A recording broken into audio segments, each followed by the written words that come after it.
What's up, tribe? How you doing? This is gonna be your Love and Hip Hop New York, episode 9. Season 9, episode 12 review. So we are in Costa Rica. This is our second. Oh, I can't get my words together. Our second episode in Costa Rica. And look, let me go ahead and get a few things out the way before we get to Costa Rica. Okay. First of all, we have what's her name? Oh Lord, Alexis Sky. Lord, I was gonna call her Ashley, and I knew that wasn't wrong.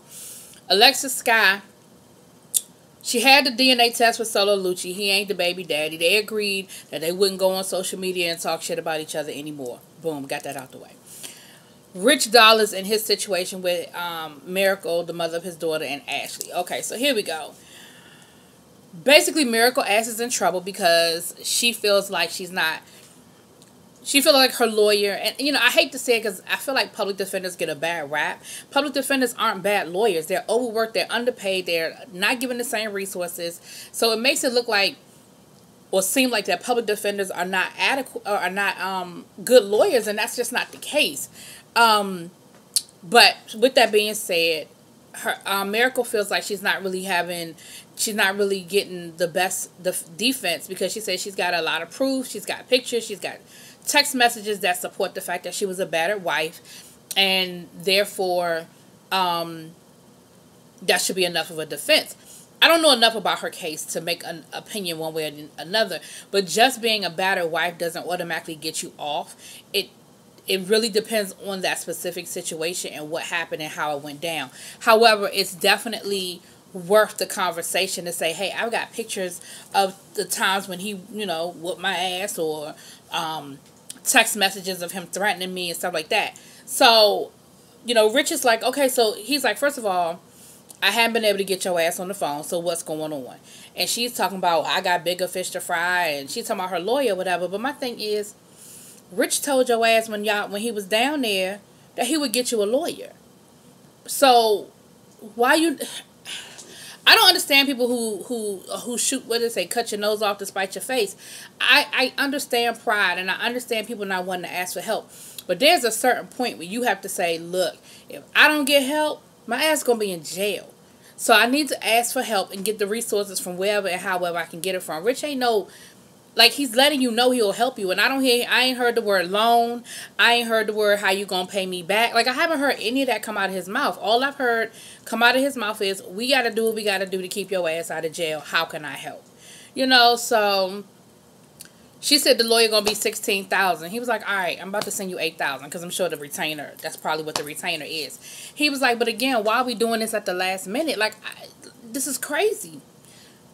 Then Ashley doesn't want to go back to school, and he's upset about that. He's like, nah. He was like, Ashley should not be sacrificing her education and her future because of what her mom did. Like, no, she going to take her ass to school.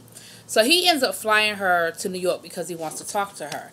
And in the conversation, because at first I was kind of with Rich. I was like, yeah, she need to stay in school, don't da-da-da-da. But once you saw that girl, and you saw how she broke down, and she said, look, I already failed my English class last semester over this. I couldn't focus. I couldn't pay attention. I couldn't even go to class. She said my GPA dropped from a 3.7 to a 3.0. Thank God it's still a 3.0. I mean, that's still a decent GPA. But I understand that's a lot that your GPA dropped. She said, and I know if I go back to semester, I'm going to do the same thing. It's just going to be a waste of money. You know, I'm not going to be able to focus. And so I think, excuse me. And the girl was, you know, she was pouring down raining. She was boohoo crying. She looked good, though. Her makeup looked really beautiful, and that wig was cute. But I understood where she was coming from, and I think Rich did, too. And he was like, all right, you know, I'm going to relent. Go ahead and sit this semester out. But understand, it's just a break. It is not a permanent situation. You are not going to permanently be out of school.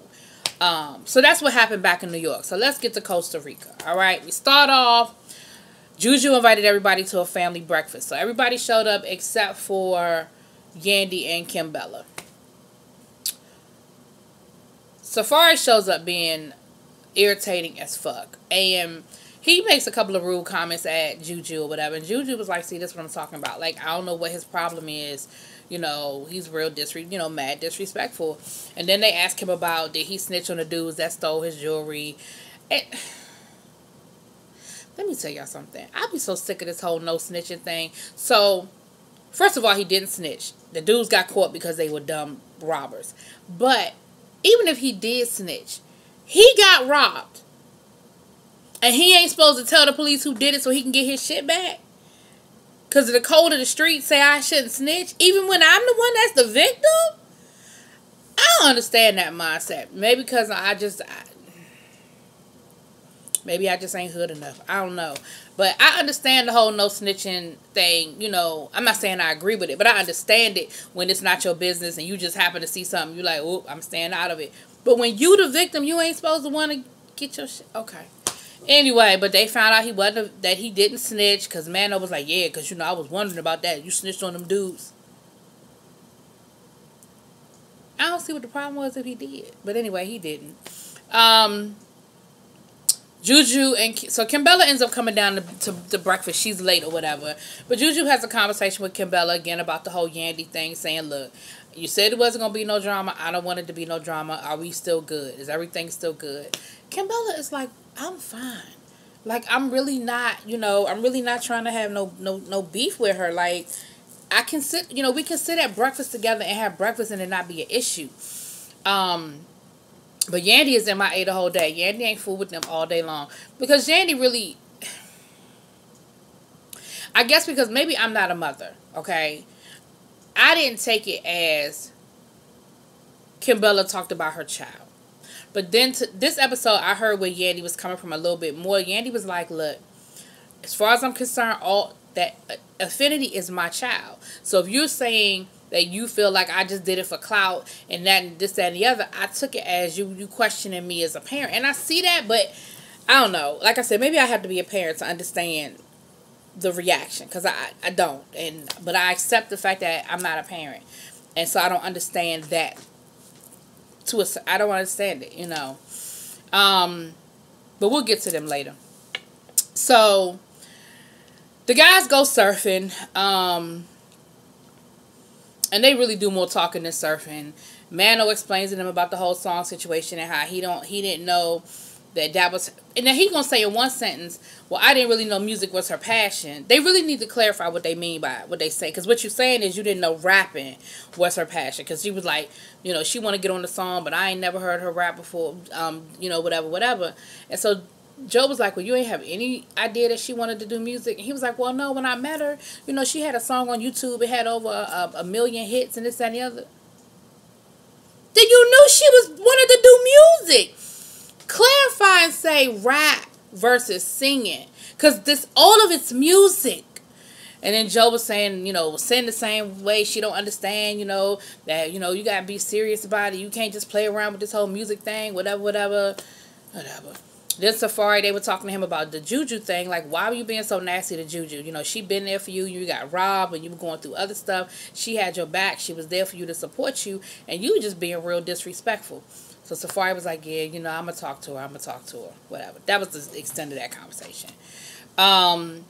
So we see them out, you know, and they doing their guy thing or whatever, and they surfing or whatever, and we see them come, all the ladies show up, and they're taking pictures and videos and selfies, and they're having a really good time, talking about this is what I wanted, you know, Juju was like, this is what I wanted, you know, inviting everybody here to Costa Rica, this is what I wanted to see. Alright, cool.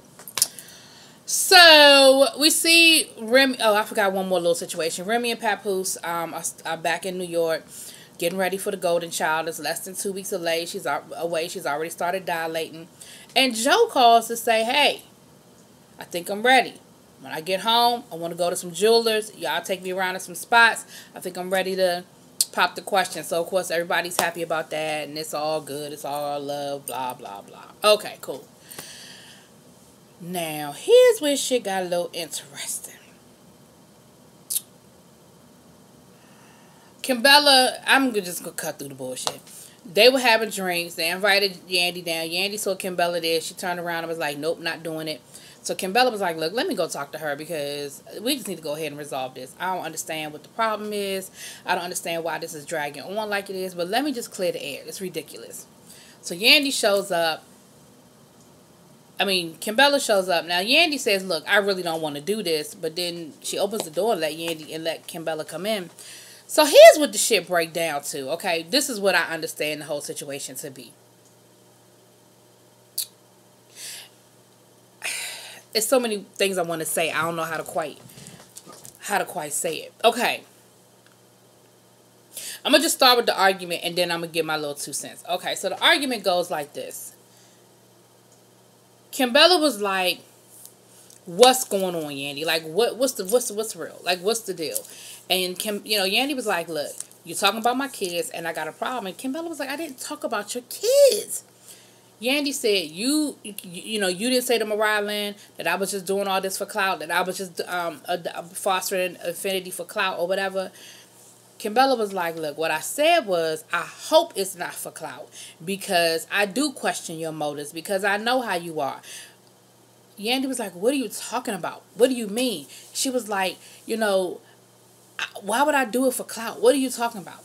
So Kimbella goes back to the situation from last season with the whole fight. She was like, you never apologized to me about that whole situation. You let me look stupid. You made it seem like I just rolled up for no reason, instead of letting everybody know that you knew I was coming. And Yandy was like, are we going back there now? Like, why are we still talking about that? We're still talking about it because Kimbella still feels some kind of way about it, because Kimbella felt like you left her hanging and made her look stupid. Yandy's thing was, look, you and me came up with a plan together because we was trying to get you a check. And we said, you can roll up, make it look like you got my back, make it look like you supporting me, but you don't really come into the party. Like, you're not really going to fight nobody. And then at the end of the day, you get yourself a little piece of check. I said, oh, Yandy. That was shady to say it like that. But if that's what happened, that's what happened. Kimbella said, hold up. She said, I'm not going to agree that we did it for a check. I'm not going to agree to that. She said, but what I am going to say is, yes, we did plan it together, which is all the more reason why when the shit came up at the reunion, why you make it seem like you didn't know I was coming? Why you make it seem like we didn't set it up? She was like, I agree we set it up. We did. That's all I've been saying all along is, why won't you admit it? You had me looking stupid. And Yandy admitted that basically she wasn't going to cop to it at the reunion because it was making her look dumb. And Kimbella was like, that's my point. That is my whole point. You don't, you always want to look perfect. You always want to look like you don't do anything wrong. And you don't care how that affects other people or how it trickles down on other people.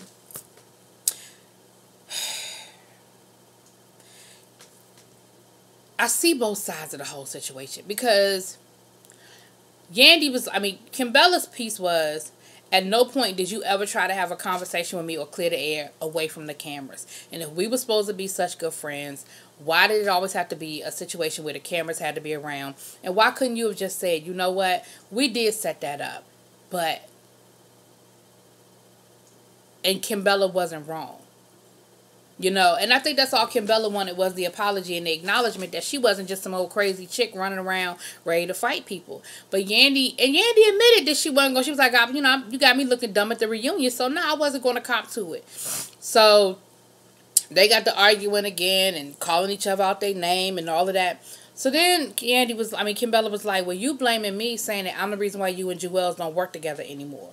And Yandy said, yeah, because I'm not, I don't want to keep getting in the middle of no mess. If I'm not speaking to you and it's going to become a problem, or every time I talk to Jewels it's an issue or some drama, then nah, I'm not going to have a conversation with him. I'm not going to deal with him. And, I'm not going to let it affect my business.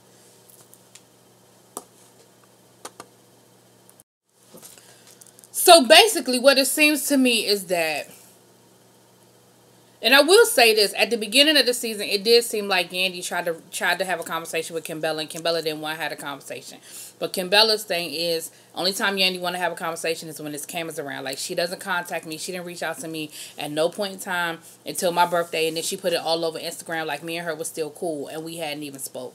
So, I see both sides of it, and I can definitely see where both of them were wrong, or both of them could have made different decisions, but I definitely see both sides of the conversation. I feel as though at the end there was no resolution, to be honest with you. Kimbella basically was like, yeah, all right, whatever then. And Yandy was like, she said, we should at least be able to coexist and get along. We here in Costa Rica. And Yandy was like, I'm not having a good time in Costa Rica. And so Kimbella was like, you know what, then go home. Like, if you're not having a good time and you don't want to be here, go home. And that was pretty much that. So, y'all, I don't know. Y'all let me know what y'all think. Drop it in them comments. Peace.